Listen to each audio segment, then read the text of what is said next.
Welcome ચેતન. આજનો જે આપણો ટોપિક છે એ છે શેર બજારમાં શરૂઆત કેવી રીતે કરવી. આ એક ખૂબ જ ઇન્ટરેસ્ટિંગ ટોપિક છે અને જોવામાં આવ્યું છે કે ઇન્ડિયામાં આજકાલ લોકો આમાં ખૂબ ઇન્ટરેસ્ટ લેતા થઈ ગયા છે. ઘણા બધા લોકો છે જેને શીખવું છે શેર બજાર, આમાં ઊંડું ઉતરવું છે, ટ્રેડિંગ સ્ટાર્ટ કરવું છે, શેર બજારમાં ઇન્વેસ્ટમેન્ટ કરવું છે, પણ એ લોકોને કોઈ ગાઈડન્સ નથી હોતું. અને એવા લોકો જેને શેરબજારનું કોઈ જ નોલેજ નથી, એના વ્યૂ પોઈન્ટથી આજે મેં થોડા ક્વેશ્ચન્સ પ્રિપેર કર્યા છે. આઈ એમ શ્યોર તમારું જે નોલેજ અને અનુભવ છે એ લોકોને બહુ હેલ્પફુલ રહેશે. નો ડાઉટ જાનકી, શેર બજાર છે એ ઇન્ટરેસ્ટિંગ ટોપિક તો છે જ, પણ મારું પર્સનલી એવું માનવું છે કે આજનો જે સમય છે જેમાં મોંઘવારી જે રીતે જાય છે, વર્લ્ડમાં જેટલી કોમ્પિટિશન છે અત્યારે દરેક ફિલ્ડમાં, તો ફાઇનાન્સ અને શેર બજાર છે હવે એક ઓપ્શન નથી. દરેકના ફેમિલીમાંથી કોઈએ ને કોઈએ શેર બજાર, ફાઇનાન્સ આ બધા ટોપિક વિશે શીખવું જોઈએ, સમજવું જોઈએ. એટલે લાઈફમાં આપણે જોબ કરતા હોય, બિઝનેસ કરતા હોય, એક વખત પૈસા કમાઈ લઈ પછી એ પૈસાનું શું કરવું એ મની મેનેજમેન્ટ સ્કિલ બી ખૂબ ઇમ્પોર્ટન્ટ છે. એટલે તમે આ ટોપિક બહુ સરસ ચૂઝ કર્યો છે અને મને ખબર છે કે આપણા ઘણા બધા ટ્રેડરના, ઘણા બધા નવા લોકોના બહુ ક્વેશ્ચન્સ આવતા હોય છે, બહુ ડાઉટ હોય છે. તો આપણે એવી મોરલ રિસ્પોન્સિબિલિટી બી લેશું કે આ એપિસોડમાં જે આપણે શીખવાડી એ આપણે સાચું શીખવાડીએ અને આપણે સાચા રસ્તાની આપણે ગાઈડન્સ આપીએ. ક્વેશ્ચન નંબર 1 થી આપણે સ્ટાર્ટ કરીએ.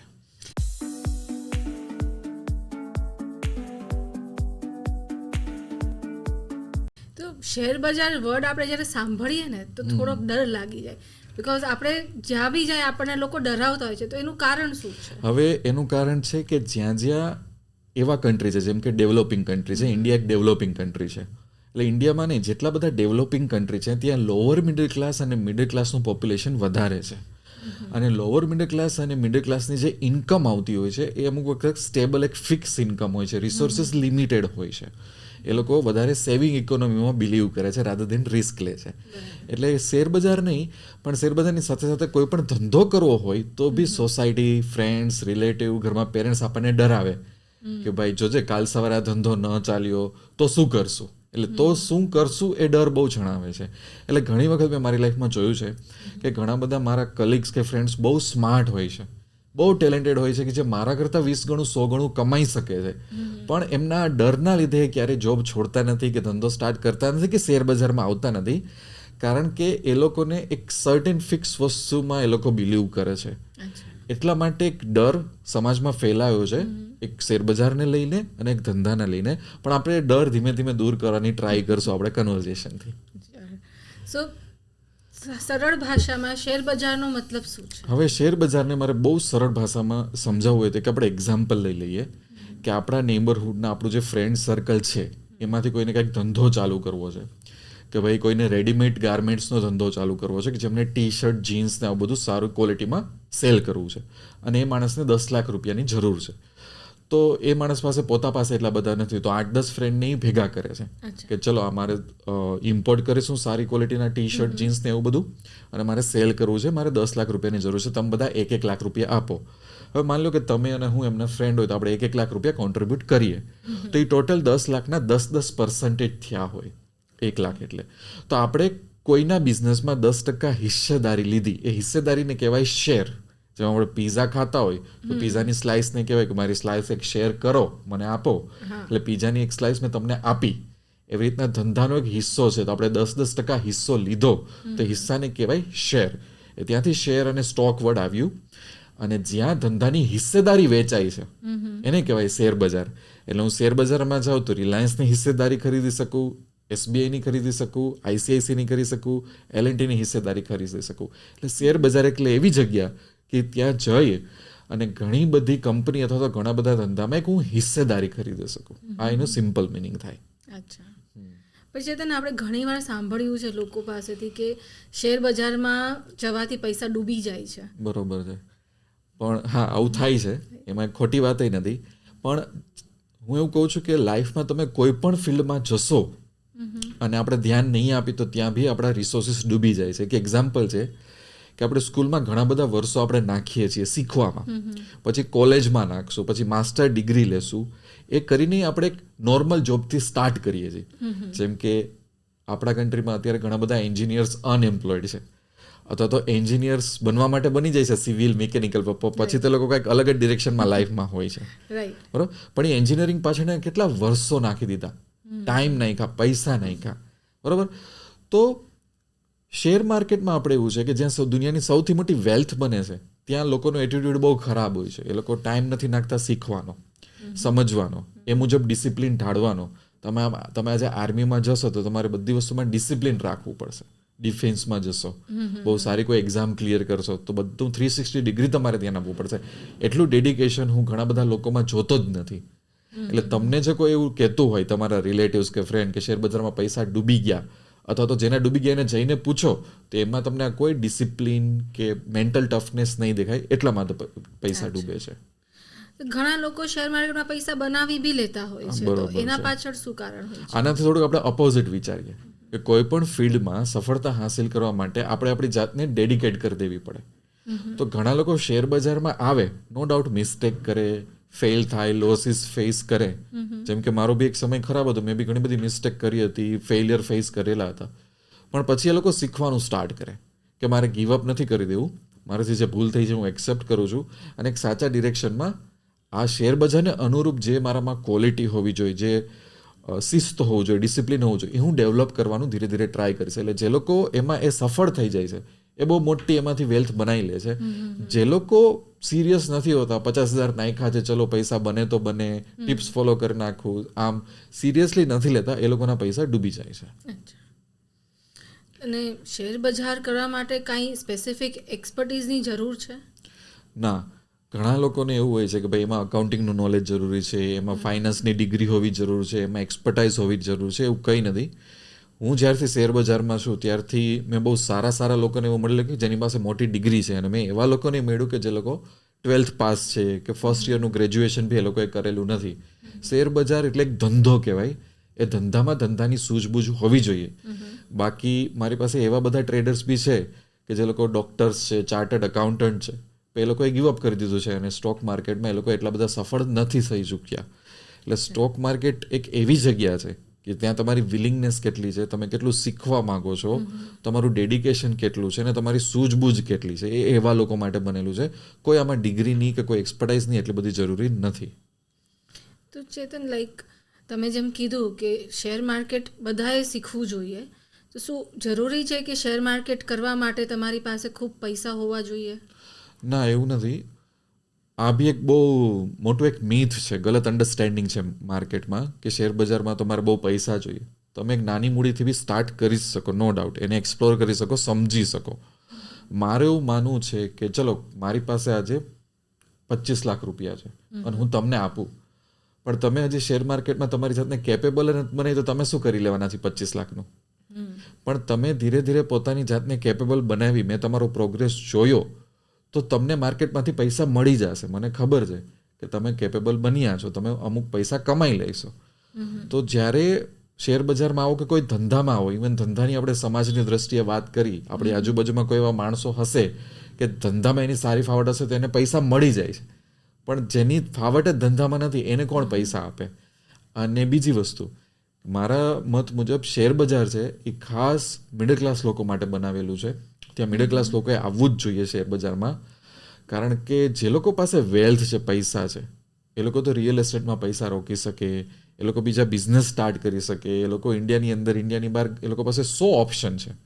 પણ જે લોકો મિડલ ક્લાસ છે, જોબ કરે છે, રિસોર્સિસ લિમિટેડ છે, એ કોઈ દિવસ નવા બિઝનેસમાં પૈસા નહીં રોકી શકે. એ લોકો પાસે એટલો ટાઈમ બી નથી.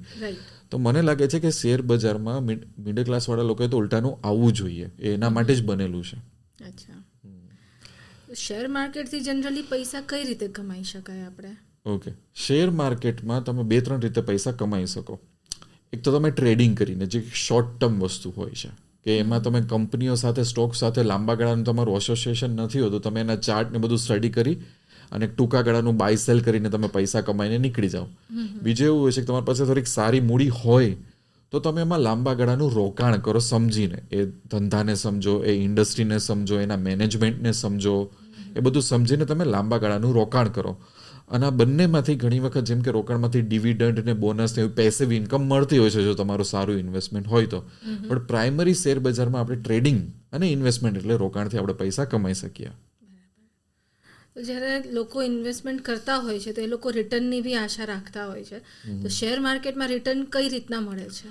શેર માર્કેટમાં જો તમે રોકાણ કરો, કાલ સવારે હું રિલાયન્સ છે, એસબીઆઈ, આઈસીસી, એસીસી, એલએનટી આ બધામાં હું રોકાણ કરું તો એ ધંધો કેવો ચાલે છે એના ઉપર ડિપેન્ડ છે. એમાં કોઈ લિમિટેશન નથી. ઘણા બધા સ્ટોક છે કે જેણે 20%, 40%, 50% રિટર્ન આપ્યું છે. ઘણા બધા સ્ટોકમાં 10,000% રિટર્ન, 1,00,000% રિટર્ન બી મળ્યું છે. જેમ કે એક ટાઈમે જ્યારે ઇન્ફોસિસ લોન્ચ થયું હતું તો એના આઈપીઓમાં કોઈ પૈસા નાખવા રેડી નહોતા. એને રેસ્ક્યુ કરવું પડેલું હતું બ્રોકર્સે. અને ઇન્ફોસિસમાં તમે ઘણા વખત પહેલાં અમુક નાનકડા 1 લાખ રૂપિયા નાખ્યો તો તમારી પાસે અત્યારે ઘણા કરોડો બની ગયા હોત 15-20 વર્ષમાં. તો ધંધો કેવો છે, ધંધાને મેનેજ કોણ કરે છે, આ ધંધાનો સ્કોપ કેટલો છે. રોકાણમાં કોઈ લિમિટેશન નથી કે તમે ખાલી આટલા જ % કમાશો. પણ હા, એવું બી નથી કે કાલ સવારે તમે એમ કહો મારે દરેક સ્ટોકમાંથી 10,000% કમાઈ લેવું છે.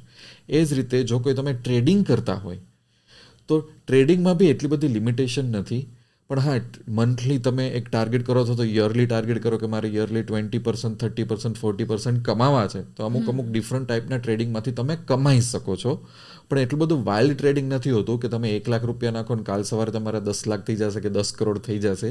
એ બધું જે યુટ્યુબમાં બતાવવામાં આવે છે કે સોશિયલ મીડિયામાં એ બધું બહુ ફેક હોય છે, મિસલીડિંગ કરતા હોય છે.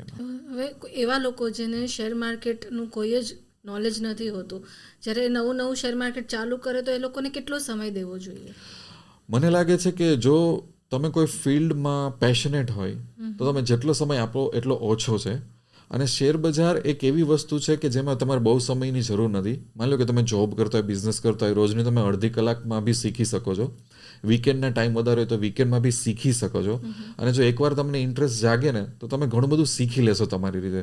તો આમાં કોઈ સ્કૂલ કોલેજ જેવું નથી કે રોજના 5 કલાક 6 કલાક નાખવાના છે. યુટ્યુબમાં, ઓનલાઈન ઘણું બધું એપ્લિકેશનમાં ઘણું બધું નોલેજ ફ્રીલી અને બહુ સારું એવું અવેલેબલ હોય છે. અચ્છા, જ્યારે આપણે શેર બજારની વાત કરીએ તો આપણે ઘણી બધી વખત સાંભળ્યું છે લોકોને બોલતા ડીમેટ અકાઉન્ટ, ટ્રેડિંગ અકાઉન્ટ.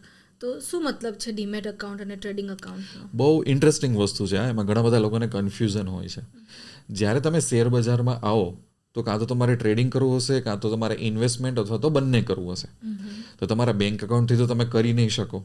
એના માટે એક સ્પેશિયલ અકાઉન્ટ ઓપન કરવું પડે, જેને આપણે બ્રોકર અકાઉન્ટ બી કહી શકીએ, ડીમેટ અકાઉન્ટ બી કહી શકીએ.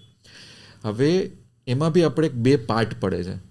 એ એટલા માટે કે જો તમે ઇન્વેસ્ટ કરતા હોય, રોકાણ કરતા હોય તો તમારે તમારો પોર્ટફોલિયો જોવો હોય કે ભાઈ કયા સ્ટોક ક્યાં પડેલા છે, કેટલા ભાવમાં છે, તમે બધું રોજ ટ્રેક કરતા હોય.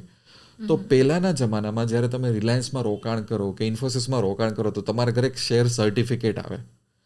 એ શેર સર્ટિફિકેટ ઉપર તમારું નામ લખેલું હોય. તમે ગૂગલમાં સર્ચ કરશો તો બી તમને ખબર પડી જશે કે એ શેર સર્ટિફિકેટ કેવા દેખાય છે. અચ્છા. અને એ શેર સર્ટિફિકેટમાં પ્રોબ્લેમ એ થતા કે જ્યારે તમારે શેર વેચવા હોય તો તમારે ગોતવા પડે લોકોને કોની પાસે મારી કંપનીના શેર છે, અથવા તો તમે બ્રોકરને કોન્ટેક્ટ કરો.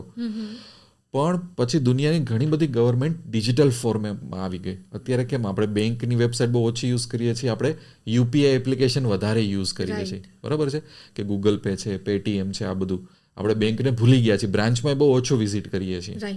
તો એવી જ રીતના પહેલાના જમાનામાં શેર સર્ટિફિકેટ હતા. તો ગવર્મેન્ટે એવું કીધું કે આ એક મટીરિયલ વસ્તુ છે, મટીરિયલ વસ્તુ, આને ડીમટીરિયલાઇઝ કરો. એટલે આનું મટીરિયલ કાઢીને આને ડિજિટલ ફોર્મમાં કન્વર્ટ કરો તો ઇઝી રહેશે. એટલે ડીમટીરિયલાઇઝેશન ફોર્મનું આવ્યું, શોર્ટકટ આવ્યું ડીમેટ. એટલે ડીમેટ અકાઉન્ટ કહેવાય છે. ડીમેટ અકાઉન્ટ એટલે કંઈ નહીં, તમે જે ઇન્વેસ્ટમેન્ટ અકાઉન્ટ બી એને કહી શકો સાદી ભાષામાં. કે મારે જાણવું હોય કે ઓકે જાનકી, તમે મને એવું કહેશો કે મેં છે ને એસીસીમાં ઇન્વેસ્ટ કરેલું છે, મેં આઈડીએફસી બેંકમાં ઇન્વેસ્ટ કરેલું છે અને મેં રિલાયન્સમાં. તો હું તમને કહીશ અચ્છા તમારું ડીમેટ એકાઉન્ટ બતાવો ને, મારે જોવું છે એમ કે કેટલા % અપડાઉન છે. એટલે તમારું ઇન્વેસ્ટમેન્ટ અકાઉન્ટ થાય. અને જે લોકો ટ્રેડિંગ કરે છે એ ડીમેટ અકાઉન્ટની જ અંદર જ એક આવે ટ્રેડિંગ અકાઉન્ટ આવે, કે કારણ કે એ શોર્ટ ટર્મ એક્ટિવિટી છે, આપણે ઇન્વેસ્ટમેન્ટ સાથે મિક્સ ન થવી જોઈએ. એનું પ્રોફિટ લોસની બધું તો થોડુંક બ્રોકરને બધાને મેનેજ કરવામાં એક સરળતા ઊભી થાય. એટલા માટે તમે જ્યારે બ્રોકર પાસે જાઓ અને તેમાં અકાઉન્ટ ઓપન કરાવો એટલે એક ડીમેટ અકાઉન્ટમાં બધું આવી જાય છે એકચ્યુઅલી. જેમ કે તમારી બેંકની વેબસાઇટમાં જાઓ તો તમે પૈસા ટ્રાન્સફર કરો, ચેકબુક ઇસ્યુ કરાવો, બધું એક જ જગ્યાએ થતું હોય છે. એવી રીતના આમાં બી એક જ જગ્યાએ થતું હોય છે. આપણે ઘણી વખત ડેમો બી આપશું લોકોને, કારણ કે એવું દેખાતું હોય છે. અચ્છા, તો ચેતન તમે બ્રોકરની વાત કરી તો ઘણા બધા બ્રોકર અવેલેબલ હોય છે માર્કેટમાં. હવે કેવી રીતે આપણે ટ્રસ્ટ કરીએ કે કયા બ્રોકર પાસે જવું જોઈએ, કોણ આપણને હેલ્પ કરશે, કે ક્યાં આપણને વધારે ફાયદો થશે? ઓકે, પહેલાંના જમાનામાં હતું ફૂલ સર્વિસ બ્રોકરેજ. જે મેં જ્યારે શેર બજાર સ્ટાર્ટ કર્યું ત્યારે એ ફૂલ સર્વિસ બ્રોકરમાં તમે એ લોકો તમને ટેકનોલોજી તો આપતા પણ ઘણું બધું પર્સનલ તમારે એની સાથે રિલેશનશિપ હોય બ્રોકર સાથે. અને ઘણીવાર બ્રોકરની ઓફિસે તમે બેસવા જાઓ, ચા પાણી પીવા, એમાં ઘણી બધી વાત થતી હોય, બધું ફૂલ સર્વિસ બ્રોકરેજમાં ઘણું બધું તમારે લોકો પર્સનલ વસ્તુ હેન્ડલ કરી લે. પણ એના ચાર્જિસ બહુ વધારે હતા. એના પછી હમણાં નેક્સ્ટ 4-5 વર્ષમાં લાસ્ટમાં ડિસ્કાઉન્ટ બ્રોકરનો જમાનો આવ્યો, એટલે એકદમ ચીપ બ્રોકરેજ આવી ગયું. કે પહેલાં જે તમને ખર્ચ થતો એનો 90% ખર્ચ હટી ગયો તમારા બ્રોકરેજનો. કારણ કે આ બધા બ્રોકરે એવું વિચાર્યું કે એપ્લિકેશનનો જમાનો છે, આપણે લોકોને બેસ્ટ ટેકનોલોજી આપીએ, ટ્રેડરને તો ટેકનોલોજી જોઈએ છે, બાકી નોલેજ તો ગમે ત્યાંથી મળી જાય છે. તો એ લોકોનું ફોકસ એવું કે આપણે ખાલી ટેકનોલોજી બનાવીએ તો આપણે ઓછું ચાર્જ કરી શકીએ. એટલે અત્યારે ડિસ્કાઉન્ટ બ્રોકરનો જમાનો છે. આપણે પર્સનલી આપણે 3-4 બ્રોકર સાથે ટાઈઅપ કરેલું છે, એની ડિટેલ્સ આપણી એપ્લિકેશન અને વેબસાઇટમાં મળી જશે. આ બધા બહુ સારા અને ટ્રસ્ટેડ અને ટેસ્ટેડ બ્રોકર છે. પણ હું કોઈ બાયસ રીતે કહેવા નથી માગતો. જનરલી જોવા જાય તો ઘણા બધા જે અત્યારે ડિસ્કાઉન્ટ બ્રોકર છે બહુ સારા જ છે, એમાં કોઈ ખરાબી નથી. ખાલી 19-20નો કંઈક અમુક ચાર્જિસમાં ફરક હોય છે, બાકી કોમ્પિટિશન એટલી છે કે ઓલમોસ્ટ બધાના ચાર્જિસને બધું હોય છે. પણ જેવા તમે શેર બજારમાં આવો, અમુક ગ્રુપ્સ તમે જોઈન કરશો, અમુક યુટ્યુબ ચેનલ્સ તમે જોશો, તો તમને આપોઆપ ખબર પડી જશે કે ટોપ 4-5 બ્રોકર્સ કોણ છે. એટલે એમાં તમે ટ્રસ્ટ કરી શકો. અને અત્યારે આપણી ગવર્મેન્ટના રૂલે બહુ સારા છે. એવી રીતના એટલા બધા ફ્રોડ કે એવી રીતના કંઈ સ્કેમ થતું નથી. એ રીતે બધી પ્રોસેસ હોય છે કે ઇન્વેસ્ટર અને ટ્રેડર એક પ્રોટેક્ટેડ રહે છે. અચ્છા. અને કોઈ નવું જે શેર માર્કેટમાં ઇન્વેસ્ટ કરવા માગતું હોય, જેને કોઈ જ નોલેજ નથી, તો હવે એને પોતાનો પોર્ટફોલિયો બનાવવો છે, તો કઈ રીતના એને પોર્ટફોલિયો બનાવો, કેટલાનો બનાવો, કઈ રીતના એને આખું સમજવું? હવે જેમ કે તમારે રોકાણ તરફ જવું છે, તો રોકાણ તરફ જ્યારે તમે પોર્ટફોલિયો બનાવો ત્યારે તમારે એ ધ્યાન રાખવું પડે કે તમે કોણ છો, તમે કેવા બેકગ્રાઉન્ડમાંથી આવો છો, તમારી પાસે કેટલા રૂપિયા છે, તમે કેટલા સમય માટે આને રોકાણ કરવા માંગો છો, અને તમારા ફ્યુચરના ગોલ્સ શું છે. જનરલી ફ્યુચરનો ગોલ તો એ જ હોય છે કે ભાઈ તમારે વેલ્થ બનાવવાની હોય છે. પણ જ્યારે તમે ઇન્વેસ્ટમેન્ટ પોર્ટફોલિયો બનાવવાની ટ્રાય કરો ત્યારે બધાની પર્સનાલિટી અલગ અલગ હોય છે, બધાનું ફાઇનાન્શિયલ બેકગ્રાઉન્ડ અલગ અલગ હોય છે, બધાની મૂડી અલગ અલગ હોય છે, બધાનું રિસ્ક પ્રોફાઇલ અલગ અલગ હોય છે. જેમ કે હું એવું કહી શકું કે ચલો મારે થોડુંક વધારે રિસ્ક લેવું છે, તો મારે નવી કંપની કે જેનું ફ્યુચર સારું છે, જેમ કે અત્યારે એઆઈનો જમાનો ચાલે છે, તો અત્યારે નવી સોફ્ટવેરનો આર્ટિફિશિયલ ઇન્ટેલિજન્સ રિલેટેડ કોઈ કંપનીઓ હોય અને કોઈ કંપની લિસ્ટ થાય, અથવા તો અત્યારની જે સોફ્ટવેર કંપની છે કે જે આર્ટિફિશિયલ ઇન્ટેલિજન્સમાં ઇન્વેસ્ટ કરવાનું શરૂ કરે કે જ્યાં રિસ્ક બી છે અને ગ્રોથ બી છે, જો હું એવું એગ્રેશનમાં માનતો હોય તો હું એવા સ્ટોક વધારે બાય કરું. જેમની અમુક એજ હોય, એમની ફેમિલીની રિસ્પોન્સિબિલિટી હોય, બહુ બધું રિસ્ક ના લઈ શકે, તો એ લોકોએ થોડુંક અલગ વિચારવું પડે. પણ સ્ટેપ બાય સ્ટેપ તમારે ફિગર આઉટ કરવું પડે કે તમારી પ્રોફાઇલ શું છે, તમે રિસ્ક કેટલું લઈ શકો છો, તમારે કઈ ઇન્ડસ્ટ્રીમાં તમને વધારે ઇન્ટરેસ્ટ છે કે જેને તમે સમજીને ટ્રેક કરી શકશો. પછી ધીમે ધીમે અમુક સ્ટોક સિલેક્ટ કરીને આપણે આગળ વધવું પડે. મને લાગે છે કે આના માટે આપણે એક અલગ વિડીયો બનાવશું ઇન્વેસ્ટમેન્ટ માટે. ડેફિનેટલી. ઘણીવાર સાંભળ્યું છે શેર માર્કેટ, આજે માર્કેટ અપ છે, આજે માર્કેટ ડાઉન છે, તો આજે માર્કેટના પ્રાઇસ અપ અને ડાઉન જે થતા હોય છે એ એક્ઝેક્ટલી શું હોય છે? ઓકે, આ બી એક બહુ ઇન્ટરેસ્ટિંગ પ્રોસેસ છે જેમાં ઘણા બધા લોકોને બહુ કન્ફ્યુઝન હોય છે. આપણે આપણા એક્ઝામ્પલમાં જઈએ, જે આપણે વિડીયોની શરૂઆતમાં વાત કરી હતી કે ચલો આપણા એક કોઈ ફ્રેન્ડ કે નેબર હોય, એમને રેડીમેડ ગાર્મેન્ટનો એક બિઝનેસ કરવો છે અને એમને 10 લાખની જરૂર હતી ને 8-10 લોકો 1-1 લાખ રૂપિયા આપ્યા અને આપણી પાસે 10% એનો શેર આવ્યો. હવે જેમ જેમ 3 મહિના 6 મહિના થશે એનો બિઝનેસ કંઈક પરફોર્મ કરશે, સારો ખરાબ ઉતાર ચઢાવ આવશે, એનો ગ્રાફ કોઈ દિવસ કન્ટિન્યુઅસલી અપ નહીં જાય, બરાબર છે. તો આપણે બધા એને ટ્રેક કરશું, આપણે એને ક્વેશ્ચન પૂછશું કે ભાઈ શું પ્રોબ્લેમ ચાલે છે, ક્યાં ખર્ચા ચાલે છે, કેટલો પ્રોફિટ થાય છે. તો ઘણી વખત એવું થશે કે એણે જે આ શોપ ઓપન કરેલી છે એની બાજુમાં જ કોઈક મોટી એક રિટેલ બ્રાન્ડ આવી જાય કે ડિસ્કાઉન્ટમાં બધું બેચવા માંડે, કોઈ એવો રેડીમેડ ગાર્મેન્ટ્સના મોલ આવી જાય, તો તરત જ એના પ્રોફિટમાં ઇમ્પેક્ટ થવાનું છે. તો જો બિઝનેસના પરફોર્મન્સમાં ઇમ્પેક્ટ થશે તો આપણા બધાના રિવોર્ડમાં બી ઇમ્પેક્ટ થશે કે હવે મને કેટલું રિટર્ન મળશે. એવી રીતના તમે જ્યારે રિલાયન્સનો શેર જોવો, જ્યારે તમે આઈડીએફસી બેંકનો શેર જોવો, જ્યારે તમે આઈઆરસીટીસીનો શેર જોવો, એ કોઈ પણ શેર પાછળ એક ધંધો હોય છે અને એ ધંધામાં ઘણા બધા ફેક્ટર હોય છે. એ ફેક્ટરના લીધે ધંધાનું પરફોર્મન્સ અપડાઉન થાય, એના લીધે આપણા શેરનું પ્રાઇસ કોન્સ્ટન્ટલી અપડાઉન થતું હોય છે. ઘણીવાર આપણે સાંભળતા હોય છે જ્યારે શેર બજારની વાત ચાલતી હોય ત્યારે સેન્સેક્સ, નિફ્ટી જેવા શબ્દો, તો એક્ઝેક્ટલી શું છે સેન્સેક્સ અને નિફ્ટી? આ બી એક બહુ ઇન્ટરેસ્ટિંગ વસ્તુ છે. જ્યારે આપણે કોઈને પૂછીએ કે ભાઈ માર્કેટ કેવું ચાલે છે, તે માણસે ખરેખર ગૂગલમાં જઈને સર્ચ કરાય કે ભાઈ ઇન્ડિયામાં સેન્સેક્સનું શું પરફોર્મન્સ છે અને નિફ્ટીનું શું પરફોર્મન્સ છે.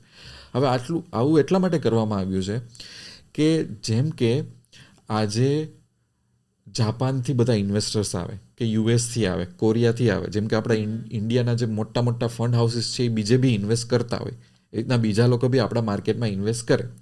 તો એ લોકોને આપણે કંપની વિશે જાણવું હોય તો આપણા તો ઇન્ડિયામાં હજારો કંપની છે, તો આપણે કેવી રીતના શોર્ટકટમાં એનું પરફોર્મન્સ જાણી શકશું? અથવા તો કોઈ ફાઇનાન્સ મિનિસ્ટર છે કોઈ કન્ટ્રીનો, એ ટ્રેક કરતો હોય ઇન્ડિયાને કે ભાઈ ઇન્ડિયાનું માર્કેટ શું કરે છે, તો એ તરત જ કઈ રીતે બધું ટ્રેક કરી શકે? એના માટે કંઈક શોર્ટકટ હોવો જોઈએ.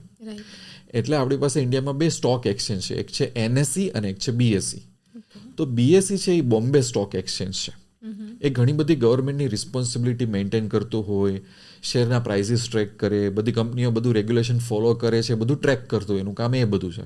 જ્યારે નવી કંપની આવે છે માર્કેટમાં પૈસા ઉઘરાવવા, તો એ બધા રૂલ્સ બધા ફોલો કરાવડાવે.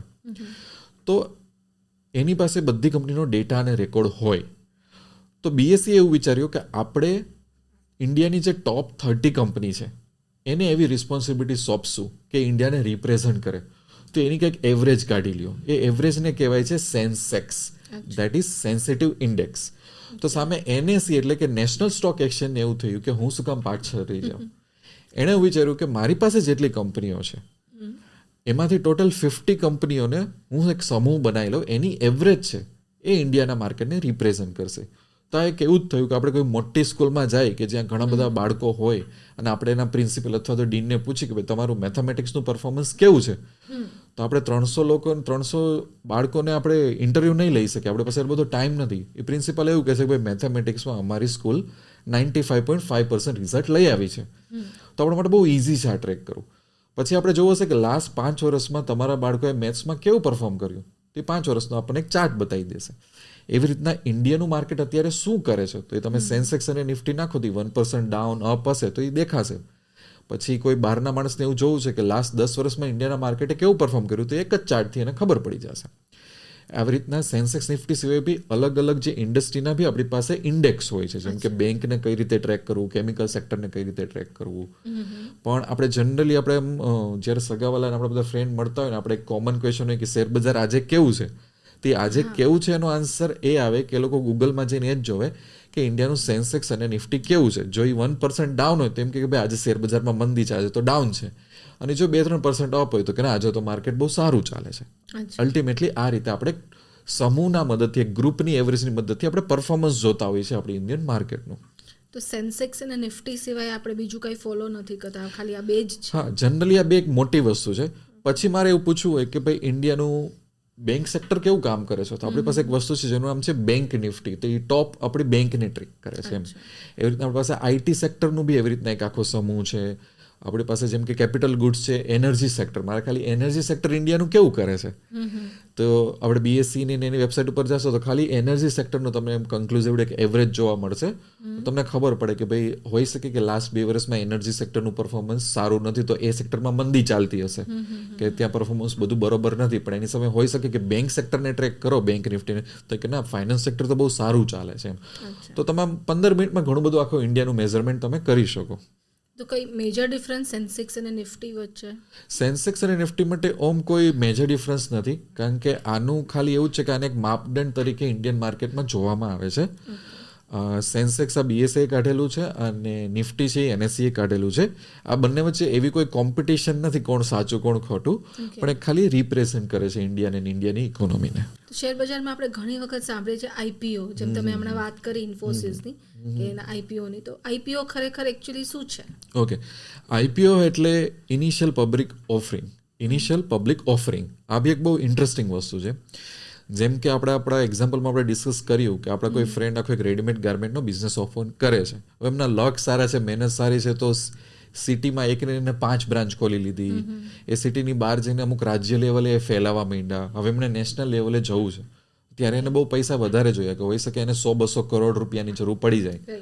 અને એ માણસ ત્યારે એવું વિચારે કે મારે લોન નથી લેવી, એના કરતાં હું પબ્લિક પાસે જાઉં અને મારી ધંધાની હિસ્સેદારી નાના નાના ટુકડામાં વેચું અને એમની પાસેથી હું પૈસા લઉં. તો જેમ કે રિલાયન્સ છે, એને કાલ સવારે નવો બિઝનેસ સ્ટાર્ટ કરવો છે અને એને એમ થશે કે મારે આમાં 500 કરોડની જરૂર છે, તો રિલાયન્સની રેપ્યુટેશન માર્કેટમાં સારી છે, એની પાસે સારી ટીમ છે, એની પાસે એક્સપર્ટાઇઝ છે. તે માર્કેટમાં પ્રપોઝલ રાખશે, ગવર્મેન્ટને બધા ડોક્યુમેન્ટ સબમિટ કરશે, ગવર્મેન્ટ એને અપ્રુવલ આપશે, તો આપણે મોટી મોટી એની એડવર્ટાઇઝમેન્ટ જોશું કે ભાઈ રિલાયન્સનો એક આઈપીઓ આવે છે ને એમાં 500 કરોડની જરૂર છે, પણ રિલાયન્સ નાનો માણસ ઇન્વેસ્ટ કરી શકે તો એ 500 કરોડનો જે પીઝાની સ્લાઇસ છે એને નાના નાના ટુકડામાં વેચી અને એમ કહેશે કે ભાઈ કંઈ વાંધો નહીં, મારો તો શેર ખાલી 100 રૂપિયાનો છે. એટલે એ જે શેર 100 રૂપિયાનો છે એ ખરેખર તો એ બિઝનેસની હિસ્સેદારી જ થઈ. હોઈ શકે કે હિસ્સેદારી 0.001% છે. તો જેમ કે આ રેડીમેડ ગાર્મેન્ટનો બિઝનેસ આપણા ફ્રેન્ડે શરૂ કરેલો હોય ને એને 200 કરોડ રૂપિયા જતો હોય અને એના ડોક્યુમેન્ટ્સ બધું બરાબર હોય અને અપ્રુવલ મળે તો એ જ્યારે આઈપીઓ લોન્ચ કરે તો પહેલી વખત પબ્લિક પાસે જઈને પૈસા ઉપાડે તો એને એવું કહેવામાં આવે છે કે આણે ઇનિશિયલ પબ્લિક ઓફરિંગ કરી, એટલે એવું આપણને બોલવામાં આવે કે ભાઈ મેં આઈપીઓમાં આટલા પૈસા ભર્યા, આનો આઈપીઓ આવવાનો છે, આમ છે તેમ છે. જ્યારે કંપની પહેલી વખત માર્કેટમાંથી જઈ પબ્લિક પાસેથી પૈસા ઉપાડે એને આપણે આઈપીઓ કહેવાય. અચ્છા. અને શેર બજારમાં જ્યારે લોકો ટ્રેડિંગ કરતા હોય છે તો સાંભળવામાં આવે છે કે ઇન્ટ્રાડે ટ્રેડિંગ કરે છે. શું હોય છે ઇન્ટ્રાડે ટ્રેડિંગ? એ બી બહુ ઇન્ટરેસ્ટિંગ છે. જ્યારે તમે ટ્રેડિંગ કરો તેમાં 3-4 ટાઈપ છે એમાં. હવે ઇન્ટ્રાડે ટ્રેડિંગ એટલે માર્કેટ સવારે અત્યારે 9 વાગે ખુલે છે, 9:15 અને 3:30 બંધ થઈ જાય છે. 5-6 કલાકનો જે ટાઈમ છે એમાં તમારે જે બાય સેલ કરવું હોય, સેલ બાય કરવું હોય, તમારે જે ટ્રાન્ઝેક્શન કરવું હોય તમે કરી નાખો. દિવસ પત્યો, તમારી વાત પૂતી. નવો દિવસ આવ્યું, નવું ટ્રેડિંગ કરો. તો આજના ટ્રેડિંગને કાલના ટ્રાન્ઝેક્શન સાથે કંઈ લેવા દેવા નથી. તો એને એક દિવસનું ટ્રેડિંગ માનવામાં આવે. તમે ભલે ને પોઝિશન 10 વાગે લ્યો અને 10:05 પ્રોફિટ તો તમે નીકળી જાઓ. તમને એવું થાય 4 કલાક રોકાવું છે ને પ્રોફિટ બુક કરો છે તો તમે 4 કલાક રોકાવો. પણ જે તમારે કરવું છે એ 6 કલાકમાં કરી લ્યો. એને કહેવામાં આવે છે સિમ્પલ ઇન્ટ્રાડે ટ્રેડિંગ. ઓકે. તો ચેતન, ઇન્ટ્રાડે ટ્રેડિંગ અને ફ્યુચર ટ્રેડિંગમાં શું ડિફરન્સ છે? હવે ફ્યુચર ટ્રેડિંગ છે એને વાયદા બજાર કહેવામાં આવે છે શુદ્ધ ગુજરાતી ભાષામાં. અને વાયદા બજારનો કન્સેપ્ટ આવ્યો છે કમોડિટીમાંથી. પહેલાના જમાનામાં તો ફ્લાવર એટલે ફૂલોની બી ખેતી થતી. મોંઘા આજના બી અમુક કન્ટ્રીઝમાં આજે બી ફૂલોનું એવું બધું વાયદા બજાર હોય છે. બહુ એક્સપેન્સિવ હોય છે. કોફીના બી વાયદા બજાર હોય છે. એના બી આખા એક્સચેન્જ હોય છે. જેમ સ્ટોક એક્સચેન્જ કોફીનું એક્સચેન્જ બી છે એકચ્યુઅલી, જ્યાં કોફી એટલા માત્રામાં ટ્રેડ થાય છે. હવે કમોડિટી એટલે માની લો કે અમુક ખેડૂત હોય એ સફરજન વાવે અથવા તો શુગર કેન વાવે. હવે એમાં થતું એવું કે વેધર એટલે એન્વાયરમેન્ટ ઉપર એનો પાક સફળ અથવા તો નિષ્ફળ જાય. એટલે એમાં સિઝનલ વસ્તુઓ હોય. આપણે અત્યારે ગામડામાં જશો ને તેમ કહેશે આજ વખતે મગફળીમાં મંદી આવી છે અથવા તો શેરડીનો પાક જોઈએ એવો થયો નહીં. બરાબર. કેરીના સિઝનમાં બી આજકાલ એવું જોવા મળે છે કે કેરીઓ બહુ મોંઘી છે.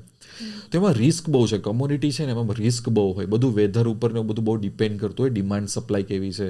ઘણી વખત જોવું હશે તો ખેડૂતો ગુસ્સે થાય તો આખા ટ્રક હાઈવે ઉપર ઠલવીને જતા રહે કારણ કે એમને ભાવ એકદમ ઓછા મળતા હોય પાણી જેટલા. તો એ સમયે વાયદા બજાર આવ્યું કે આ બધું રિસ્ક ઓછું કરવા માટે ખેડૂતો અને બિઝનેસમેન છે વાયદામાં એન્ટર થાય કે ભાઈ મારું આટલું ખેતર છે, મારો આટલો પાક છે, હું તમને આટલું વેચી દઈશ. તો બિઝનેસમેનનો એ ફાયદો કે એ અમુક પ્રાઇસ એની સાથે લોક કરી નાખે પહેલેથી.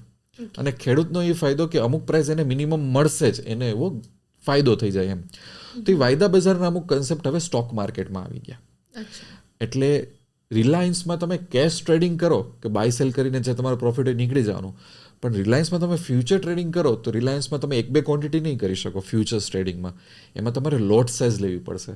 એટલે ફ્યુચર્સ છે એ આખું એક હોલસેલ માર્કેટ છે કે ત્યાં તમે એક ક્વોન્ટિટીથી અલાઉડ નથી. ત્યાં તમારે મોટી કેપિટલ જોશે કારણ કે હવે તમે વાયદામાં ઉતરો છો. તમે નાના મોટા માણસ નથી. ફ્યુચર્સમાં તમારે આખા કોન્ટ્રાક્ટ બાય કરવાના. તો હોઈ શકે કે રિલાયન્સમાં મિનિમમ તમારે 80 શેર કે 100 શેરની એક લોટ બાય કરવો પડે સીધો. અને એ તમને જાન્યુઆરી, ફેબ્રુઆરી, માર્ચ 3 મહિનાના ફ્યુચર્સ મળતા હોય. કારણ કે જેમ કે કમોડિટીની સિઝન 2-3 મહિનાની હોય એમાં ઘણું બધું ચેન્જ થતું હોય. તો એ જ કન્સેપ્ટ આપણે બોરો કર્યા છે શેર માર્કેટમાં કે તમારે રિલાયન્સમાં જો ટ્રેડ કરવું હોય ફ્યુચર્સમાં તો 2-3 મહિનાના કોન્ટ્રાક્ટ્સ હોય. તમને શું લાગે છે કે આજથી 2 મહિના પછી રિલાયન્સને શું સિચ્યુએશન હશે? તો ચાલો તમે એના ઉપર દાવ લગાવો. કે તમને એવું થાય કોમોડિટીમાં જેમ કે ગોલ્ડ, તો ગોલ્ડમાં 2 મહિના પછી, 3 મહિના પછી, 6 મહિના પછી સિચ્યુએશન કેવી હશે? કોમોડિટીમાં તો ઘણી વખત અમુક વસ્તુમાં 6 મહિનાના બી કોન્ટ્રાક્ટ અવેલેબલ હોય છે. બરોબર. એટલે ગવર્મેન્ટને બી ઘણું બધું કમોડિટી જ્યારે સિક્યોર કરે તો ગવર્મેન્ટ તરફથી બી ટ્રેડિંગ થતું હોય છે. મોટી એરલાઇન્સ છે ક્રૂડ ઓઇલમાં બી ટ્રેડ કરતી હોય છે. ઇન્ડિયાના ઘણા બધા ટ્રેડર કમોડિટીમાં ક્રૂડ ઓઇલમાં બી ટ્રેડ કરે છે. એટલે બધા કન્સેપ્ટ બોરો કરેલા છે. પણ આ થોડુંક સમજાવવું અત્યારે ડિફિકલ્ટ છે કારણ કે આપણી પાસે સમય ઓછો છે અને આપણો ટોપિક અલગ છે. પણ આપણે વાયદા બજાર ઉપર આપણે અલગથી આપણે એક એપિસોડ કરશું. એમાં પ્રેક્ટિકલી ઘણું બધું આપણે ડિસ્કસ કરશું. ડેફિનેટલી, બીકોઝ મને ખુદને ઘણા સવાલ ઘણું થાય બધું છે. હા. અને ઓપ્શન્સ ટ્રેડિંગ શું છે? હવે વાયદા બજારની અંદર જેમ એક ફ્યુચર ટ્રેડિંગ છે એવી રીતના એક ઓપ્શન ટ્રેડિંગ આવે છે, બહુ ઇન્ટરેસ્ટિંગ છે અને એનો બહુ ટ્રેન્ડ છે અને આપણે એના ઉપર બી ઘણા બધા એપિસોડ બનાવશું. ઓપ્શન ટ્રેડિંગ મારે સરળ ભાષામાં સમજાવવું હોય તો એક એ વસ્તુ છે કે જો તમે ઇન્ટ્રાડે અને ફ્યુચર કરતા હોય તેમાં પોસિબિલિટી ખાલી એટલી જ છે કે ભાઈ રિલાયન્સ અપ જશે અથવા તો ડાઉન જશે. આ બે પોસિબિલિટી ઉપર તમે પૈસા બનાવો. બહુ સીધું છે, બીજું બધું તમે કહી ન શકો. પણ ઘણી વખત એવી સિચ્યુએશન બને કે આપણે એવું કહીએ કે ભાઈ મને એવું લાગે છે કે રિલાયન્સ છે ને બહુ વધારે ઉપર નહીં જાય, 20% જ ઉપર જશે, બાકી તો એ નીચે જ જશે. અથવા તો ઘણીવાર એમ કહે કે ભાઈ નીચે જઈ જઈને તો 20% જ જશે, બાકી તો એ ઉપર જ જશે. અથવા તો ઘણીવાર એમ કહે કે બજેટ આવવાનું છે, આપણા ફાઇનાન્સ મિનિસ્ટર એનર્જી સેક્ટર માટે કંઈક બહુ સરસ કહેવાના છે, તો રિલાયન્સ છે ને કાં તો 20% ઉપર ચડી જશે કાં તો 20% નીચે ચડી જશે.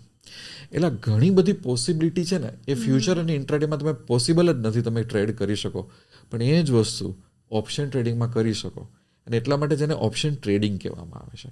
જો તમારે વધારે ઓપ્શન જોતા હોય કે તમારે એક જ શેરમાં તમને એમ થાય કે આ આમ પણ કરી શકશે, આમ પણ કરી શકશે, આમ તો એ બધી વસ્તુ પોસિબલ છે ઓપ્શન ટ્રેડિંગમાં, તો એને કહેવાય છે ઓપ્શન ટ્રેડિંગ.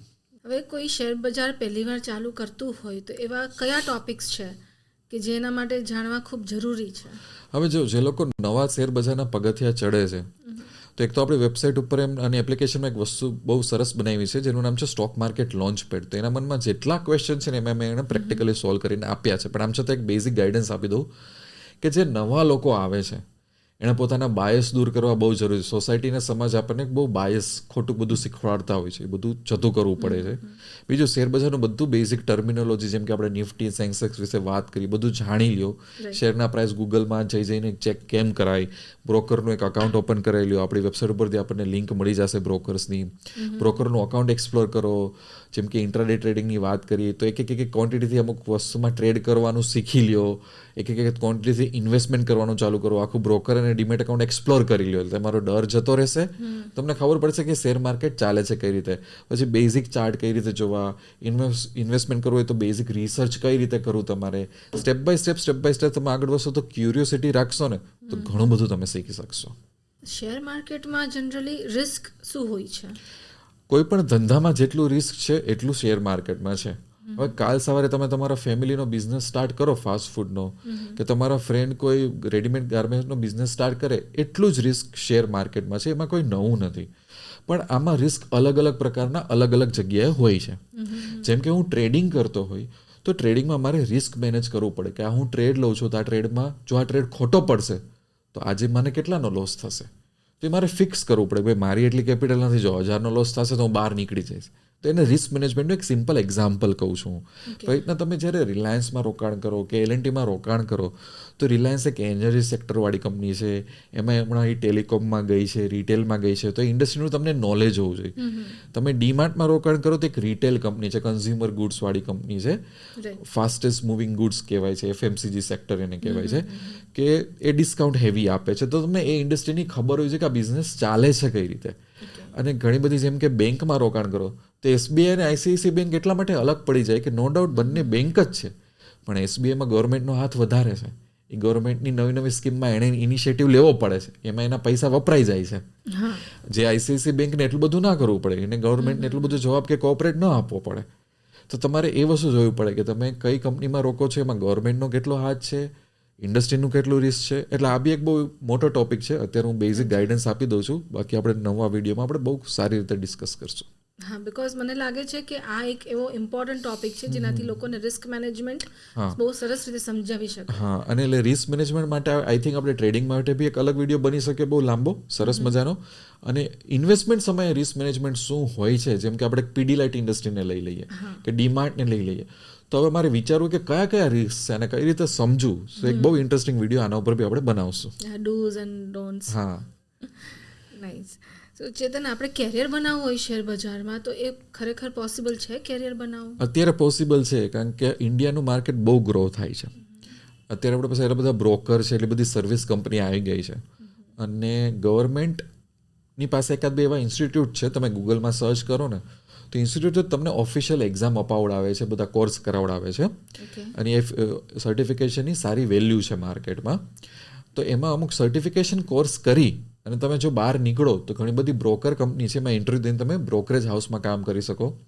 ઘણી બધી એવી કંપની છે જે લોકોનું ઇન્વેસ્ટમેન્ટ હેન્ડલ કરતી હોય છે. એ લોકોને એવા રિસર્ચર લોકોની જરૂરત પડે છે કે ભાઈ આ ઇન્ડસ્ટ્રીનું રિસર્ચ કરો, આ સ્ટોકનું રિસર્ચ કરો, રિસર્ચ રિપોર્ટ તૈયાર કરો, લોકોને સમજાવો ઇન્વેસ્ટમેન્ટ માટે. આ બધી ઘણી બધી જોબ અવેલેબલ હોય છે. જો સિરિયસ હોય તો તમે આ બધા સર્ટિફિકેટ લઈને આ જગ્યાએ ઇન્ટરવ્યૂ આપીને તમે એમાં એક ફૂલ ટાઈમ જોબ બી કરીને આગળ નીકળી શકો છો. એમાં શેર બજાર કરવાથી તમે એક ઇન્કમ જનરેટ કરી શકો છો? ખરેખર કરી શકાય છે, પણ અગેન આમાં લોકો મહેનત કરવામાં ઘણીવાર બહુ પાછા પડી જાય છે. આપણે જ્યારે જોબ કરતા હોય તો આપણે 10 જણાને જવાબ દેતા હોય, ઘરેથી જોબમાં જાય, જોબમાંથી ઘરે આવીએ, આપણને 2 દિવસની હોલિડે મળતો નથી હોતું, આપણે 10 વસ્તુમાં ઓવરટાઈમ બી કરીએ છીએ. પણ જો તમારે ઇન્કમ અર્ન કરવી હોય અને તમે જો ખાલી લેપટોપ અને મોબાઈલ ફોન ઉપરથી ગમે ત્યાં કમાવા માંગતા હોય તો શેરબજારમાં બી તમારે મહેનત કરવી પડશે. ઇન્કમ તમે ટ્રેડિંગથી જનરેટ કરી શકો આમાં, પણ એ ફિલ્ડમાં ડેડિકેશન આપવું પડશે. પણ સામે એ ફિલ્ડ રિવોર્ડ બી એટલું આપશે કે તમારે ક્યારે ઓફિસ જવાનું નથી, તમે લેપટોપ અને મોબાઈલથી ટ્રેડ કરો તો ઇન્કમ બની શકે, પ્રોવાઇડેડ કે તમે કેટલું ડેડિકેશન આપવા તૈયાર છો આ ફિલ્ડમાં. અચ્છા, હવે શેર માર્કેટમાં જો ખાલી કોઈને ટ્રેડિંગ જ કરવું હોય તો એ કઈ રીતે કરી શકે? ટ્રેડિંગ કરવું હોય તો આપણે આપણી વેબસાઇટ અને એપ્લિકેશન ઉપર એક બહુ સરસ મેં વિડીયો બનાવ્યો જેનું નામ છે બેઝિક ઓફ ટ્રેડિંગ. તો મેં એવું અઝ્યુમ કરેલું છે કે આ લોકોને ઝીરો નોલેજ છે. મેં ત્યાંથી બધા ક્વેશ્ચનો સોલ્વ કરેલા છે. એટલે મારો વિડીયો છે તો કોઈ પણ વિડીયો છે, તમે પહેલાં મારું કહેવાનો મતલબ એમ છે કે તમે પહેલાં બેઝિક શીખી લો કે ભાઈ ટ્રેડિંગ શું છે, ટ્રેડિંગ કઈ રીતે થાય, ટ્રેડ્સ કઈ રીતે પડે, આ રિસ્ક મેનેજમેન્ટ શું છે, બ્રોકરનું અકાઉન્ટ કઈ રીતે યુઝ થાય, મારે કઈ રીતે ચાર્ટની પેટર્ન સમજવી, ક્યારે ટ્રેડ લેવો, ક્યારે ટ્રેડ ન લેવો, આવા જે 20-30 ક્વેશ્ચન છે એ તમે એનું પહેલાં બેઝિક શોર્ટ આઉટ કરો. અલગ અલગ ટાઈપના જે ટ્રેડિંગની આપણે વાત કરી, ફ્યુચર, ઓપ્શન, નાનું નાનું ટ્રેડિંગ કરીને જો આપોઆપ તમને ખબર પડશે કે તમે કયા ટ્રેડિંગ માટે બનેલા છો. પછી તમને પોતાની જર્નીની ખબર પડશે કે ક્યાં મારે જવું છે. એ રીતે આપણે ટ્રેડિંગ સ્ટાર્ટ કરી શકીએ. અને જેમ કે મિડલ ક્લાસ માણસ હોય તો એ ખાલી ઇન્વેસ્ટમેન્ટ પર્પઝથી જ શેર માર્કેટ કરતું હોય તો એને ખાલી ઇન્વેસ્ટમેન્ટ કરવું હોય શેર બજારમાં તો એ કેવી રીતે કરી શકે? હવે જો ઘણા લોકોને ખાલી જો ઇન્વેસ્ટમેન્ટ કરવું હોય તો હું કહું છું કે પહેલાં તમે અલગ અલગ ઇન્ડસ્ટ્રીને સમજવાની કોશિશ કરો.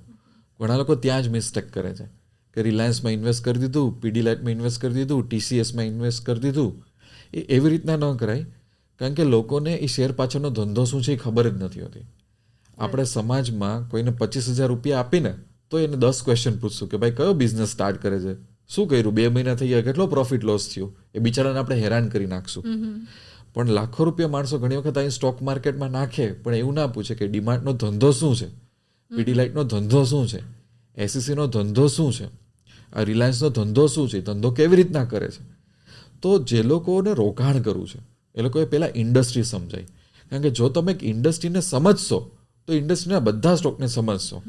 જેમ કે ફાર્મા ઇન્ડસ્ટ્રી, તો ફાર્મા ઇન્ડસ્ટ્રી એટલે શું, ઇન્ડિયાની ફાર્મા ઇન્ડસ્ટ્રી કેટલી મોટી છે, એમાં નાના પ્લેયર્સ કોણ છે, મીડિયમ પ્લેયર્સ કોણ છે, મોટા પ્લેયર્સ કોણ છે, કોઈ ગવર્મેન્ટની કંપનીઓ છે, એમાં ગવર્મેન્ટની પોલિસીસ કોણ છે, ફાર્મા સેક્ટરમાં જે કંપનીઓ છે એમાંથી એવી કંપની કેટલી છે કે જે એક્સપોર્ટ કરીને પૈસા વધારે કમાય છે અથવા તો ડોમેસ્ટિકલી કેટલું કમાય છે, આનું રેવન્યુ કેવી રીતના ડિફરન્શિએટ થયું છે, આની પાસે કઈ એવી અમુક મેઇન દવાઓ છે જેનાથી મેજર રેવન્યુનો આવી જાય છે.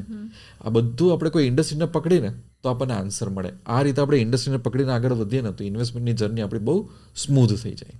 અચ્છા, અને પૈસા તો બનેગામાં જે નવા ટ્રેડર્સ કે ઇન્વેસ્ટર્સ આવે છે એને તમે કઈ રીતે હેલ્પ કરી શકશો? આપણે ક્યારેય ટિપ્સ અને શોર્ટકટમાં બિલીવ નથી કરતા. હું સ્લો સક્સેસમાં માનું છું કે સફળતા ધીમેથી આવે, ફાસ્ટ ના આવે. તો આપણે પૈસા તો બનેગામાં હંમેશા કોચિંગ અને મેન્ટરશિપમાં માનીએ છીએ. તો આપણી વેબસાઇટ અને એપ્લિકેશન ઉપર જશો તો આપણે અલગ અલગ સિસ્ટમ્સ બનાવેલી છે ટ્રેડિંગ અને ઇન્વેસ્ટમેન્ટની, કે એ બધી સિસ્ટમમાં સ્ટ્રેટેજીસ બી આપેલી છે. એ સ્ટ્રેટેજીસ અને એ ટ્રેડિંગ માટે માઇન્ડસેટ કેમ તૈયાર કરવું એ બી આપેલું છે. તમારો રોજનો પ્રોગ્રેસ કઈ રીતે ટ્રેક કરવો, આગળ કઈ રીતે વધવું, બધું એમાં મેં આપેલું છે. એટલે એક સિસ્ટમ છે, કોઈ કોર્સ નથી કે એક ટ્રેડરને શું જરૂર છે, એમાં બધું આપેલું છે એમાં.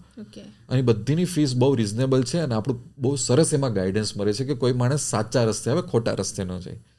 તો એ બધી વસ્તુ આપણે યુઝ કરી શકીએ અને બાકી વોટ્સઅપમાં એમાં આપણી સાથે ટચ રહી શકે. આપણે હંમેશા સાચું અને સરસ આપણે ગાઈડન્સ આપીએ છીએ પૈસા તો બનેગામાં. થેન્ક યુ સો મચ ચેતન, તમારી અમેઝિંગ ઇન્સાઇટ્સથી આઈ એમ શ્યોર લોકોને બહુ હેલ્પ મળી હશે. આજનો જે સમય છે ને એમાં ખરેખર ખૂબ જરૂરી છે કે બધા જ લોકો ફાઇનાન્સમાં અને શેર માર્કેટમાં ઇન્ટરેસ્ટ લે, અને જો તમારા જેવા ગાઈડ મળી જાય તો પછી કંઈ કહેવાનું જ નહીં.